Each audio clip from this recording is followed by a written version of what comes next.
Hello, I am an iron cooking pot and trivet stand. I was used in the 1760s to cook meals or soups over an open hearth stove. I was used throughout America as iron was one of the most popular materials used for cookingware, and most middle to upper class families had an open hearth stove to utilize. However, around the 1850s, the kitchen stove began gaining more popular usage as it was more commercialized and easier to mass produce because of the Industrial Revolution, and so I lost my trivet and became a normal iron pot. The Industrial Revolution revolutionized the way pots were made, the quality of the pots, and the availability and price of the pots, making cast iron less associated with solely the upper class. Before the Industrial Revolution, blacksmiths made me. They would smelt the iron, which was the process of removing the iron from the iron ore, and then melting it down with other ingredients mixed in, and making iron, which would be hammered and formed into me. However, to make cast iron cookingware, the wrought iron made in the step before was heated again to a very high temperature and absorbed carbon, making my cast iron self much more durable, hard, and brittle.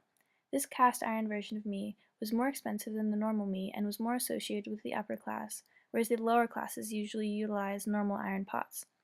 My makers were predominantly white because they were blacksmiths and needed to be free and educated men. They also needed to apprentice to learn the trade, which was nearly impossible for black men even if freed. Also, at the time when I was mainly in use, most blacks were still slaves and couldn't receive an education on this topic even if they wanted to. Before the abolition of slaves, wealthy white families employed household slaves who would tend to the cooking and use cooking equipment such as myself.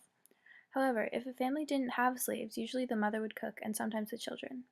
Therefore, I was used in many different classes because kitchenware was essential to all. Because I was used throughout many different socioeconomic classes and many races, there are not many stereotypes attached to me. For instance, it was said that George Washington fed his soldiers soup made from a cast iron version of myself after crossing the Delaware. Lewis and Clark also brought me along for their expedition of the West and said that I was one of their most important cooking instruments. Thus, I was valued because of my important everyday uses. However, if I was made of cast iron, which was more expensive, it was likely that a slave was using me and the owner was a wealthy white family. Families who couldn't afford slaves usually used the lesser grades of iron.